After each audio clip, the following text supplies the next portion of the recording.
Welcome to my workshop on relationship mending and conflict resolution.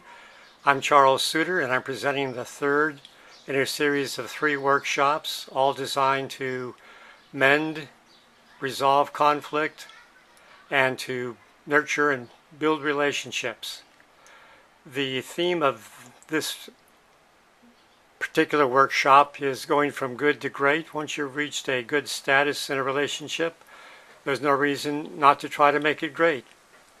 The 3 primary tools or mechanisms for achieving greatness in a relationship is radical love, radical independence, and radical positivity. If you remember the acronym LIP, you'll remember to add more love, independence, and positivity to any relationship. You may ask, what do I mean by radical? What I mean is you must go to extraordinary levels if you want to move from good to great.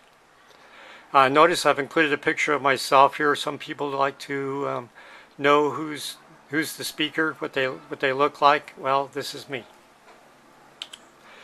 This chart simply shows that there is a series of 3 workshops. All of them are on YouTube, available to you. The Workshop 101 is basically intended to improve or mend hurts. Oftentimes relationships from the past have had some rocky roads, and there are resentments that tend to build up over time. Through radical forgiveness, you can forgive the other party and achieve a level of neutrality where you can then move to resolving any conflicts you might have with an ongoing relationship. This is the basis of relationship 1 or 2, conflict resolving. Through a little bit of non-defensive communication and negotiation, you can end up with shared expectations where the parties move forward in the relationship knowing what their proper roles in relationships are. This now moves us to relationship 103, which is nurturing a relationship, where you add more love, independence, and positivity. Again, I will summarize this chart by simply reminding you that if you want great, you've got to add something to the pot. The grass grows greener where it's watered, and you're going to water and nurture a relationship if you want to improve it. You're going to add radical love. This is basically unconditional, which means that you strive to give others what you want to receive in return. It's kind of like the golden rule. Given to others what you want to receive from them. I encourage that you strive for radical independence. Don't depend on any one relationship to meet all your most important needs, because that puts you at great jeopardy if anything happens to that relationship. Always add positivity. The greatest value you can add to any relationship is simply stated as positivity. So now we begin with radical love. What does radical love mean? In this particular case, love is intended to express the notion of actions, to serve, so act lovingly. Love is an inclination to give the relationship value, so give generously. Now, you're going to be giving what you give to the relationship out of no expectation of return, but let me add that the more you give, the more you can expect a return, because most people want to reciprocate. You give value to them, they're going to want to keep the relationship and give value to you. So the more you give, the more you can expect to receive. You just have to be willing to give as the prime mover to start the relationship moving in the right direction. Radical independence. Basically, you must move to the point where you can satisfy most of your own needs, either within or outside the relationship. That gives you a sense of freedom.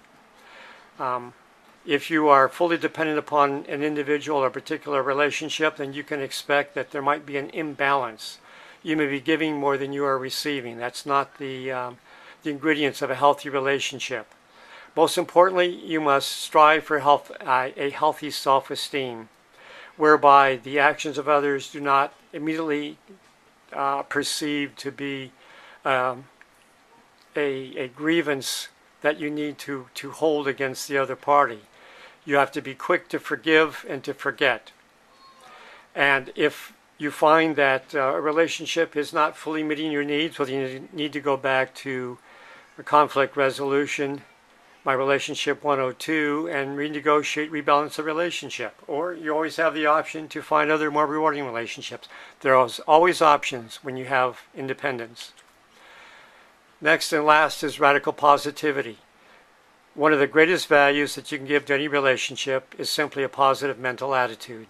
Positivity attracts and negativity tends to repel other people. So always be injecting positivity into a relationship. Find the good in others and communicate it to them genuinely and often. People like to be liked, so the more you like them, the more they're going to feel good about the relationship. Acknowledge the other person's good intentions even if it's absence. In other words, give people the benefit of the doubt. You may think that they're acting grievous against you, but many times it may just be your interpretation. Give them the benefit of the doubt.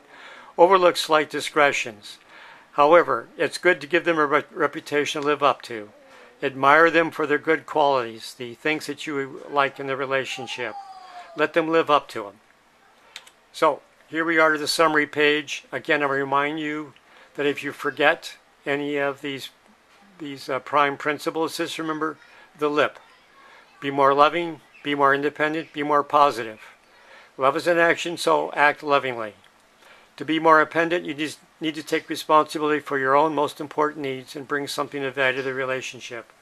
Just remember, you can always renegotiate the terms of a relationship if things turn in a direction that seem to be non-pleasing to you.